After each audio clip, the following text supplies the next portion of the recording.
Life with diabetes can be super busy, so when you're preparing a meal, you sometimes just want a fuss-free plate, and I'm making over classic meatloaf, cauliflower mash, which is my favorite swap for mashed potatoes, as well as easy steamable green beans, and in only 30 minutes. Let's get to it.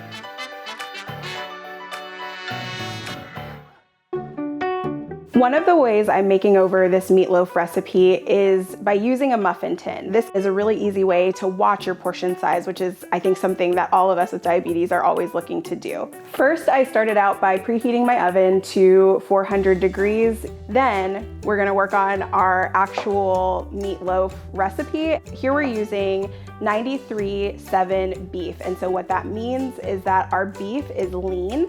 We all know that fat equals flavor. So since we're taking out that fat that we would normally have in the beef in a typical meatloaf recipe, we're going to add back in a ton of flavor. So we have these delicious bits of flavor all throughout the meat. I am always excited about thinking about ingredients and how to make a recipe taste really good, but still be healthy enough for someone with diabetes who's watching blood sugar, who's watching cholesterol and fat. And so I think that's what this recipe does. I'm starting with some of my spices. We have onion powder, a half teaspoon of salt, and then my garlic powder, and garlic is my favorite. I over garlic things, like I put tons of garlic in things, but 1 teaspoon of garlic, perfectly fine. Then paprika, and then we'll add panko. And panko are Japanese breadcrumbs. They're typically, I can show you a little bit, they're like a thicker texture, and so they tend to help things bind really well. Then I have brown sugar, and the brown sugar just adds that little extra bit of sweetness so you get that good sweet and savory kind of combo. Then we'll add in our wet ingredients. I have here some Greek yogurt. Usually in meatloaf, we would actually be using butter, but to cut down on that fat, we're using Greek yogurt because we can get the same creaminess, but with less fat and less calories. Then we'll also add in our Worcestershire sauce. And I always joke that if you say it fast, you'll say it right, because I don't know if anybody knows how to say it, but I say Worcestershire and say it really fast. And then we'll add in our apple cider vinegar. So that's just a little bit of acidity. Then we'll take our ketchup. One thing that I think people don't realize when you're trying to figure out like what to eat with diabetes is that there are some condiments with a ton of sugar. Ketchup is one of them. I tend to buy 50% or less sugar ketchup, or I look for the natural ketchup labels, and that helps me to cut down on the sugar that is in typical ketchup. So we're putting a tablespoon of ketchup in here. Then we'll add our cracked black pepper, just a couple of turns. So I think that's all of the ingredients, except I forgot the binder, I forgot the egg. I just lost my mind and forgot like one of the most important parts of the actual recipe. Okay, we're getting the egg that I forgot. And the reason that the egg is so important is because it's a binder in the recipe. And what that means is that the egg actually helps you, got the egg, we have it here, it's safely in my hands. The egg will help to bind the recipe together so that everything stays together and you don't end up with this huge pile of ground beef and it's all kind of like separated and more of like a stir fry instead of an actual meatloaf that comes together. Giving the egg a crack. I just crack it on the side of the bowl. Ooh, it's perfect. And look, one-handed. You love to see it. Now that we have everything in the bowl, we're giving it a good mix. Additionally, I think it's really important to just always mix everything really well because you want that good bite of flavor in every single piece that you eat. Now we're gonna get everything into the muffin tin. I just give every single one a little spritz, and then I like to use my ice cream scoop to do this step because I feel like it helps me get an even amount into each muffin tin without really having to measure everything out individually. So I just give a little scoop and then I kind of flatten it out a little bit with my spatula that I use to mix everything up, and then I scoop everything in. This recipe will make about 12 little individual meatloaves.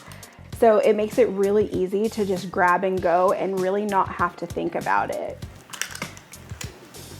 Then now that we have our beef in the muffin tin, we're going to kind of flatten them out a little bit. So take care not to pat them down too much and make them too tight, but you just want to shape them a little bit. I use my hands because that's the tool that I have, but you can also use the back of your ice cream scoop, or you can use your spatula to go ahead and pat these down. And what I'm trying to do here is just get that round muffin tin shape so that they all come out with the same shape and they all cook evenly. That's really important. It's kind of like getting a little bit of stress out, patting these in there. These are ready, so I'm going to stick these into my 400-degree preheated oven and get these baking. Now that the meatloaves are in the oven, I have my cauliflower on the stove and it is steaming. You're going to steam it until it's fork tender. So basically just take a fork, pierce it. If you're able to pierce it really easily, they're ready to go and they're done steaming. You let about an inch of water come to a simmer so that they can steam, and then just leave it alone. So these still look like they have a few minutes left, and I have a really funny story for you guys about cauliflower. My husband, he is not a fan of vegetables. He does not like vegetables at all, and he doesn't have diabetes. So him and I have definitely different eating patterns, and I always try and get him to try the stuff that I'm trying. One time he was like, you know, I really have this hankering for mashed potatoes. I want them with dinner. And I was like, cool, but I can't have mashed potatoes because it spikes my blood sugar a lot. So I actually made this mashed cauliflower recipe. He ate the entire thing, cleaned his plate, had no idea, and then I was able to kind of like sneak it on him later. His like reaction and response was like, I could not believe those weren't potatoes. Now we'll turn the oven off. These have been steamed completely through, and then we're going to drain the water that's in the pan.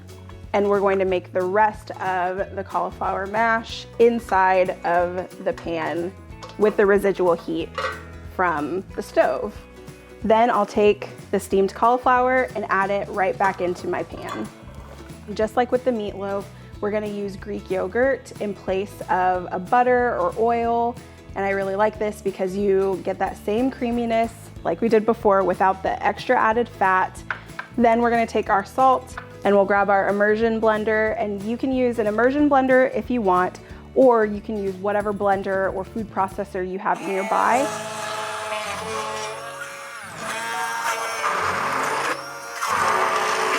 So we've pureed it completely. It looks great. It has that texture that I'm looking for. And then I'm going to add some chives for a little bit of color, but also chives have just like a really nice kind of like oniony taste. So they look beautiful, but they also give you just like a nice little bit of extra flavor. Check out my cauliflower mash. It looks so delicious, super creamy with that yogurt, and then it has really great texture with the way that I blended it. So I'm just stirring it up a little bit more. I'm super excited to eat this. I just want to take like a huge spoonful right now and eat it. The last thing I'm going to prepare is the green beans, and that's actually a really easy step because I'm going to use an extra special secret ingredient, frozen green beans. All we have to do is stick them in the microwave, right there, my microwave, my best friend. Just use the time on the package since every package is a little bit different. This one is 4 minutes and 30 seconds. And it's in and it's ready to go. All right, it's done. So let's grab the bag out of the microwave. And I love how simple it is because literally just pull it out and it's done. Look at how steamy it is.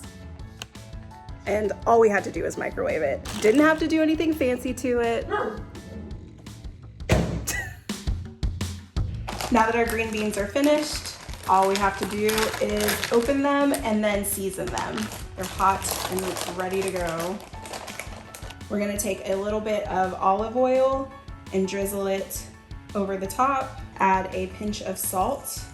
You can be like a little chef with it if you want. Then we'll take a lemon and we'll get some zest from it. And you go ahead and you just mix it all together. If this is too hot for you, of course, use tongs. All right, the green beans are done and ready, and I'm going to grab the meatloaf out of the oven. All right, meatloaf is done.